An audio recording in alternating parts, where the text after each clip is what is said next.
Reawaken to your immortal identity and discover life between life's wisdom.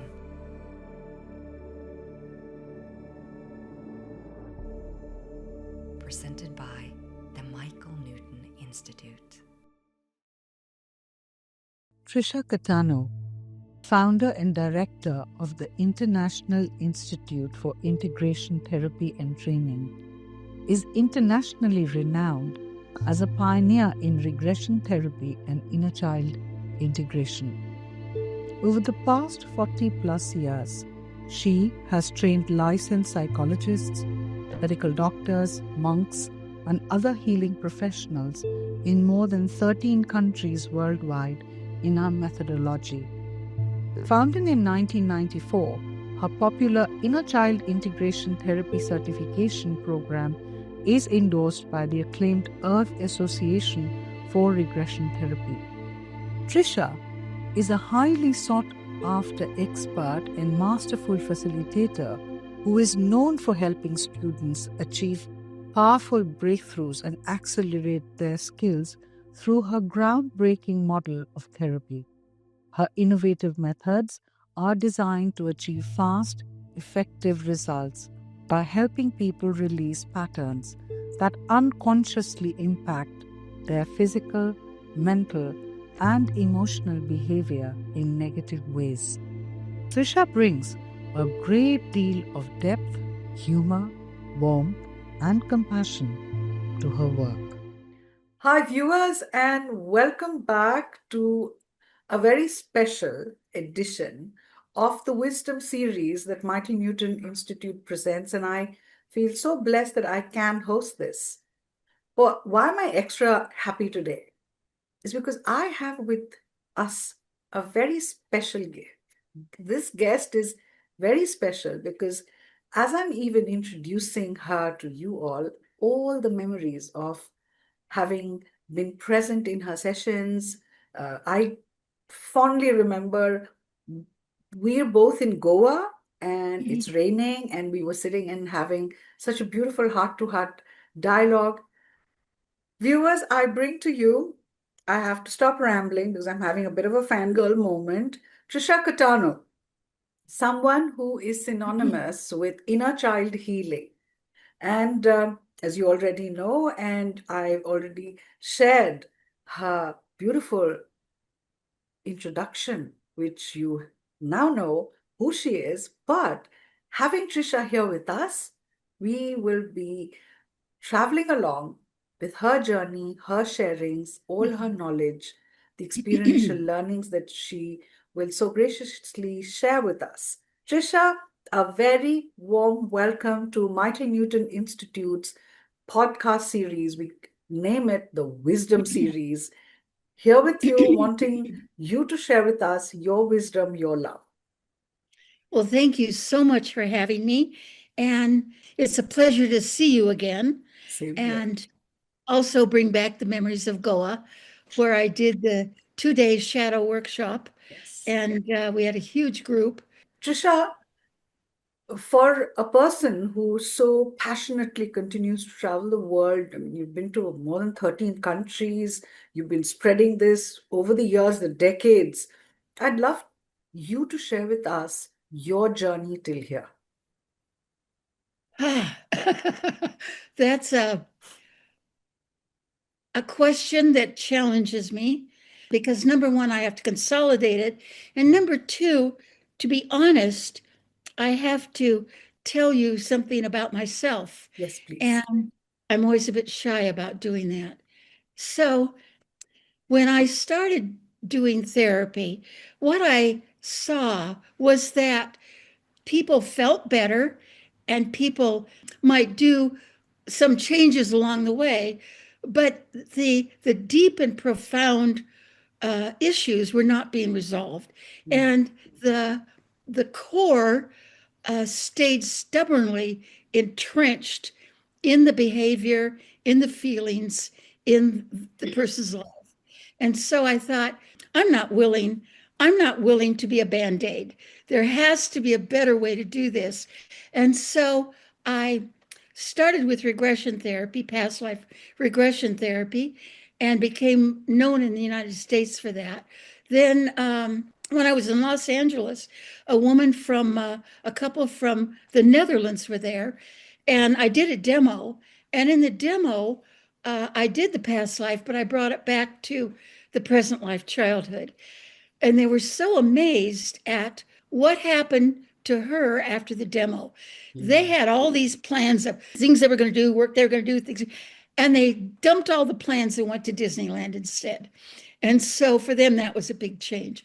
And so, as much as I value past life regression, I found that the present life was being neglected. And the thing is, this is the body we're in. In the past life, the body's gone. When you finish, when you clean it up, you come back into this body, this life. But in the present life, when you do regression therapy or you do any other method or paradigm from Gestalt, Psychosynthesis, all these other very effective methods, then those have to be done for the present life because this is the body we're in. We can't do all this energy work, which is incredibly valuable, in a past life only. The energies in the neural pathways, the energies locked into the core beliefs, the coping structures, the survival viewpoints and opinions. And so Hans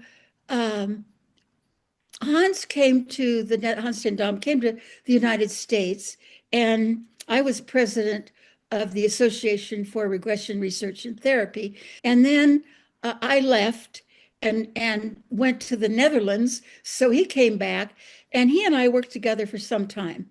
But then it kind of was like a organic transition where Hans took over the past life and I took over the present life.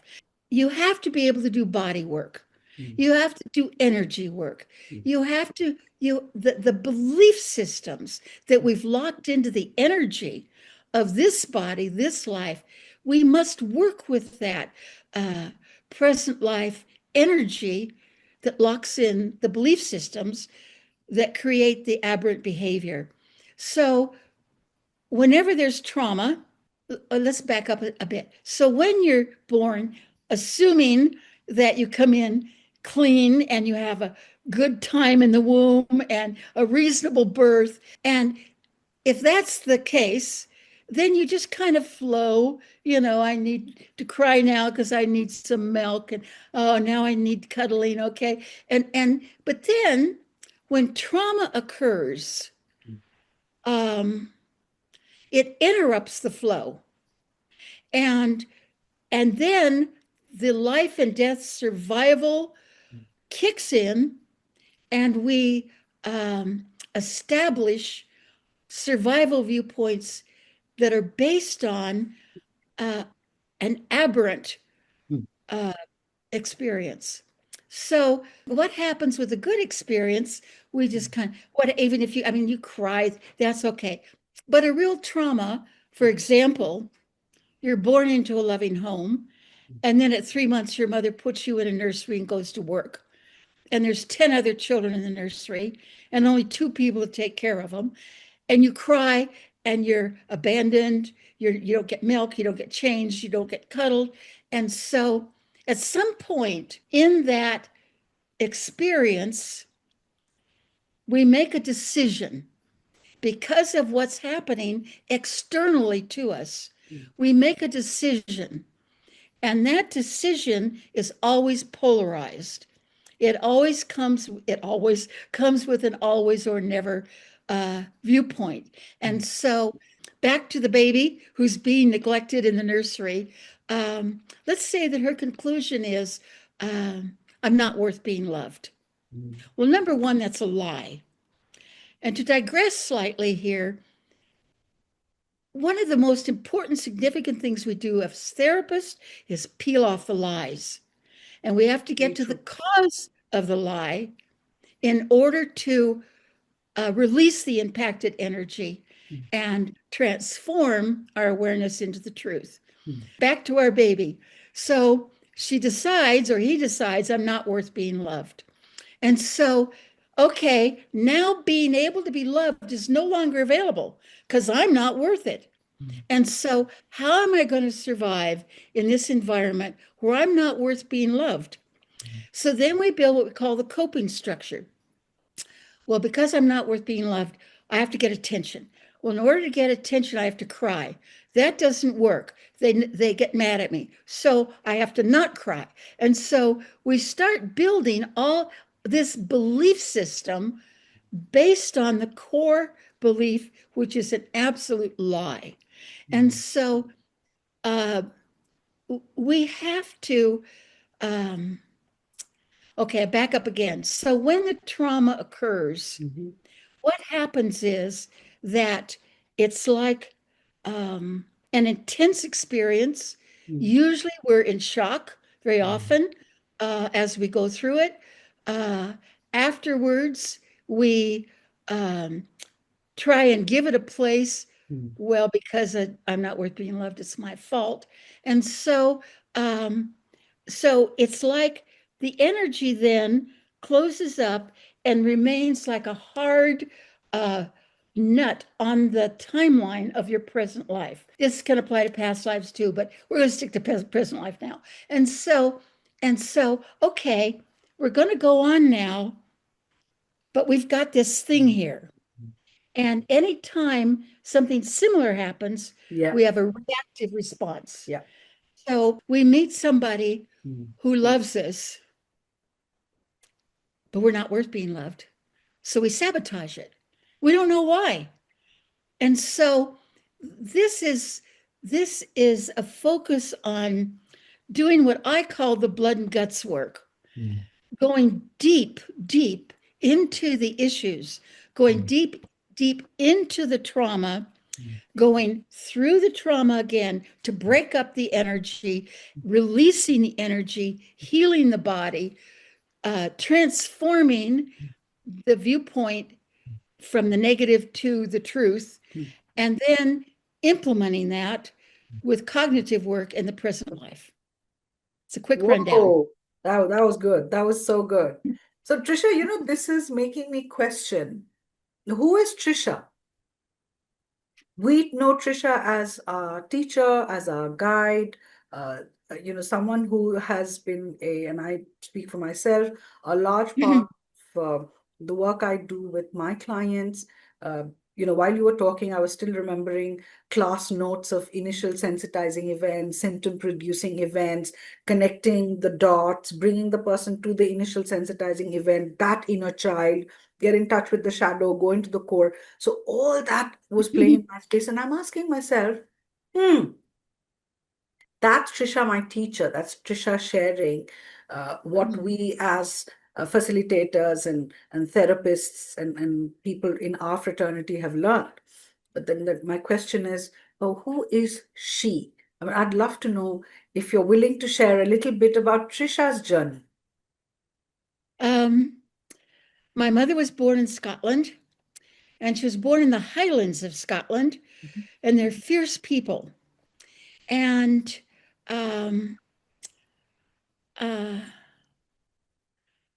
she met my father. They were very much in love, and I came along.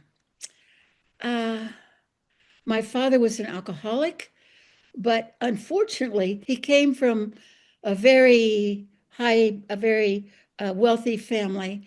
And so when my mother realized he was an alcoholic and tried to get him to stop, my grandmother kept giving him money, saying, what will the people think if they find out that he's drinking? No, you don't say anything. Here's more money for him to drink more. And so when I was about 6, it was hopeless. My mother finally left him when I was 6. I have an older brother whom I worshiped. My childhood, 2 things. It was physically, emotionally, and mentally abusive from every single member of my family. They say you teach what you need to learn. And so I'm not surprised the journey has taken this direction. But as the gods would have it, my mother moved to a river, a place with a river. And what I did as a child was escape, disassociate. I would sit in a tree and sing for hours. I would sit in the sand and watch the shadows move across the sand for hours. And I know that that saved me. And I've had other people tell me that nature saved them. And all this surrounded by cement nowadays, I think, oh God, get them out, climb a tree, jump in a river, do anything, but grow up with cement. My third grade teacher said, you can't read, so I'm not going to pass you up to the next grade. So you're going to have to learn. I was so ashamed of being held back, so ashamed of the fact that I couldn't read, that summer I sat down and said, I'm going to learn to read. And I do not know how I did it, but I can remember at one point something shifted in my head and I could read. And that year I read 50 books. And I'm now an avid reader. I read all the time. So it was this kind of a background. First, the abuse of every member of my family, mostly physical from my brother, everything from my mother, and the spiritual transcendence that I achieved in nature. And somehow I was able to bring these two things together. And so in the training that I'm doing, the next training I'm doing, a strong focus is to heal yourself. Because as long as we are not healed, we're going to project onto our clients, we're going to have defenses on the clients, we're going to attempt to control the clients, et cetera, et cetera, et cetera, and all the flaws of countertransference and allowing transference. And so when I do the training, a main focus is to heal yourself as you're learning the methods and applying the methods to yourself. True. And the second thing is the spiritual component. And I don't have a right to tell any other human being what their spiritual awareness is, what spiritual should be, how they should think or feel or act or be. I find too many people have gone into cults and churches and isms to disassociate from their pain.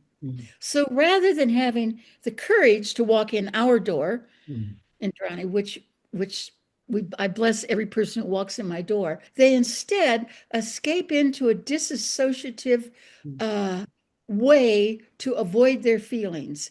And just like talk therapy, if you go to a therapist and talk, yeah, you're going to feel better.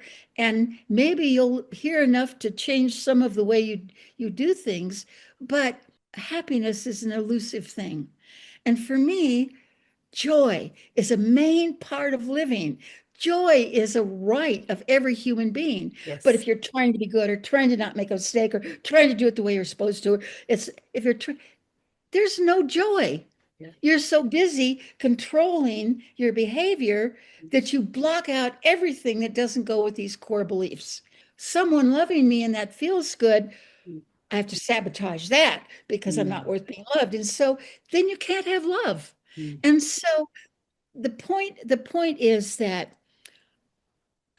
I think that spiritual awareness is a personal thing. And I think that each of us goes through different awarenesses. Absolutely. As we take our spiritual journey. One of the things I do, one of the things I really ground the training is client-centered therapy from Carl Rogers. It's not about telling the client what to do, guessing at what the client is doing, evaluating what the client is doing. My experience is it happens to them. They know where the problem is. They know where the cause is. They know what they felt. Did that make you angry? Oh, yeah, I guess it made me angry. No. How did you feel? What happened? Honoring the client, respecting their journey without any, you have to do this. Well, if you're going to be spiritual, then you have to meditate an hour every day. Who am I to make those statements? We each find our own way. And I think this idea of a start and a stop, I want to reach nirvana, I want to go to heaven, I want to be enlightened. And I just think you're going in the wrong direction. You're going out there grasping at some cult or some ism or some religion. And I think, hey, turn around. It's here. It's not there. It's here. And so I honor that. Of course, I do interventions in therapy. Of course, I will shift to another area if it comes up. I'll assist the client to the best of my ability, but I don't control what the client feels or thinks or experienced.